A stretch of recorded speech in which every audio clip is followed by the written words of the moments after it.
Hello everyone and welcome back to our How to Teach Go series. In this series we're going to be talking about extensions. Now the extensions I'm talking about are not actually extending your positions or extending along the side, but rather extending your stones to make a base. Basically we're going to be talking about how to make a base, but how far can we extend to make that base. And the reason this is coming up now is because right after we learned eyes, our beginner will likely start trying to live on the side with their invasions, and they're going to try to make eye shapes as fast as possible, but forget to expand their position to make a big area first and then make eyes.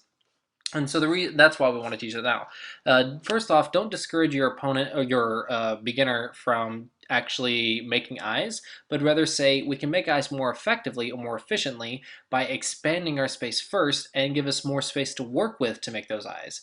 And just saying it like that usually will let them understand.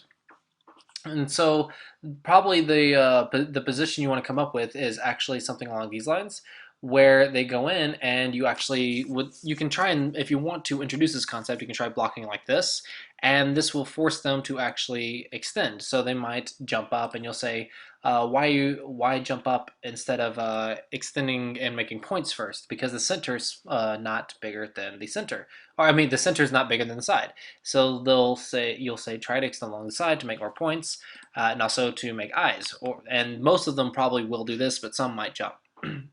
And if they extend this one or this one or this one, you'll pretty much say good job. But start asking them. So why here? How many points does this make? Or you can say uh, if you extend here and you ask them what about extending here, which one's bigger, then they'll say, oh, well, this one, obviously, because it has more points. It's further, it's bigger. And if they extend here, you'll ask them, well, what about extending here? Is this good or bad? And that's the whole point of this, is to get them thinking, why didn't I extend further? Why did I extend where I extended? And the purpose of this is to say, of course you want to extend further if you can, because it's more points. But then you can simply show them that if you extend here, well, now white can actually play here. This isn't good because white can then split black, and if we get split, then we're under a lot of pressure, under a lot of attack, and it's not good. Therefore, a simple extension here is of course where you want to conclude and say this is normally where you want to go. But let me explain why, and then you'll get into actually extending to make a base, and you'll say you want to make a base. But to make a base, you want to extend as far as possible, getting the most space without getting cut. That's basically a base. And then you'll clear off the board and start over and use an empty board and say, okay, so if we want to make a base, it usually depends on how many stones we have and of course how much room we have. But if all things are the same and you have one stone, then the one stone wants to actually jump over two. To do that, you will simply place a stone over two, and you want to make sure I want to make sure you say that jump over two. Don't say jump two. Jump over two. This will help. It's a psychological trick to help them remember that they're jumping over two spaces. So a two-space extension is jumping over two spaces. It's not playing one away, 1, 2 away, but jumping over two and playing here. That will help re-emphasize the idea that it's actually technically 3 spaces away from their stone, but it's a two-space extension or a two-space jump. So you say you jump over 2 spaces. And you'll say you want to extend here, because if you extend here, white will simply play inside and cut you off. No. If I play here and white goes here, I can simply connect under, because if white tries to cut me, I can go here, white goes up, and then I can connect, and white's trapped against the edge. Of course, that's good if you can do it. So, and however, if you play this way and white goes here, or white goes here, you can't exactly connect. Of course, we know we can in an interesting sequence, but you'll lose your base, and that's not what we're trying to teach right now. You'll just say white does this, and black's in a lot of trouble. You don't have to say, if you feel uncomfortable saying that black can't connect, or you don't want to say that right now, that's fine. But you want to emphasize the idea that this is going to be difficult. It's going to be a difficult and dangerous situation if white goes inside. And tries to split you. Therefore, one stone wants to go as far as it can without getting split or put in trouble, and that is a two-space extension.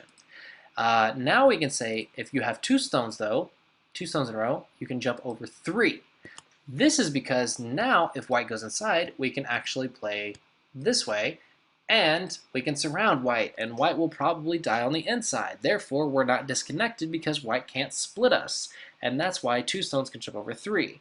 And then you'll reiterate this idea by saying, if I didn't have this stone, and white tried to do this, and I tried to play this same way, then you can see that this stone right here doesn't exist. Therefore, white can actually just run away.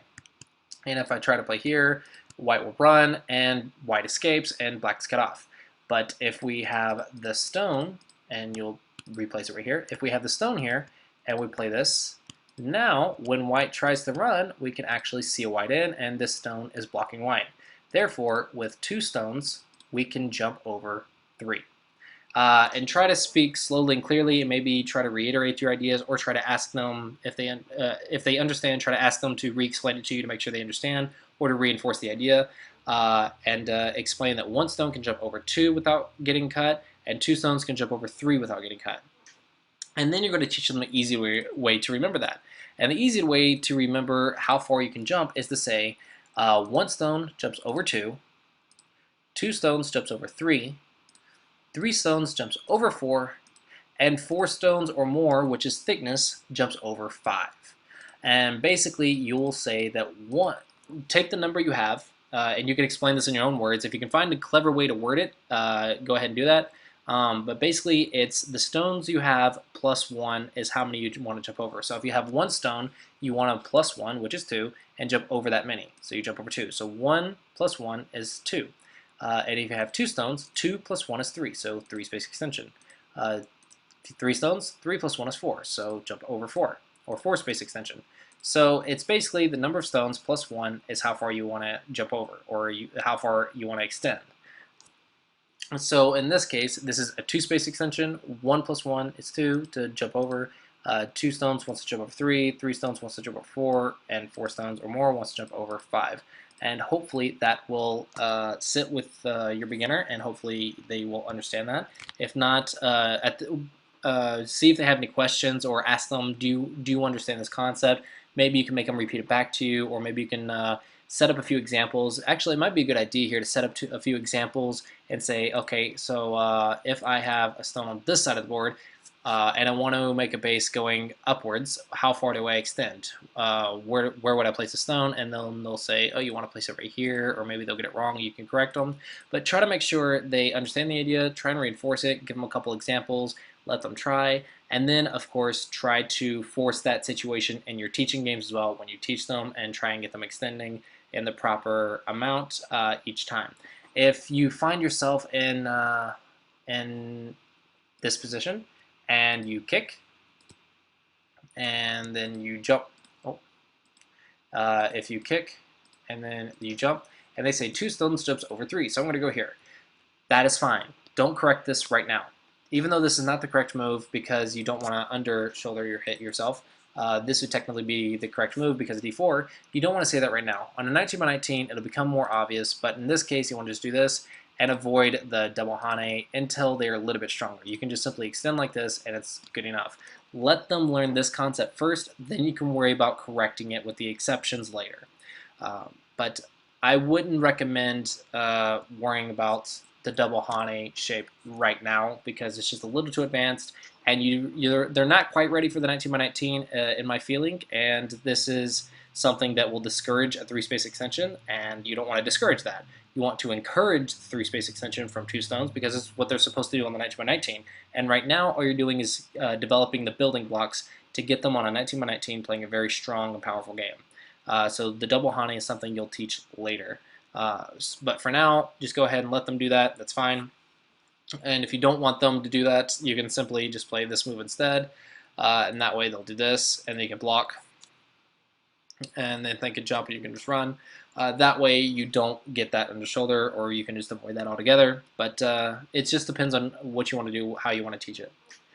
But alright, hopefully you guys found this video helpful. That's how to teach extensions. And remember to play games with them a few times to let them understand that. Or you can teach maybe a couple things at once, depending on how good the student is. Teach them at your leisure. Basically, figure out which students learn what when. because some students will learn differently than others. And as always, once again, you want to adjust your lesson plan to the student. But these are basically your rough draft ideas. All right. Anyway, thanks for watching, guys. Don't forget to like and subscribe. Hope you enjoyed this video, and I will see you guys next time.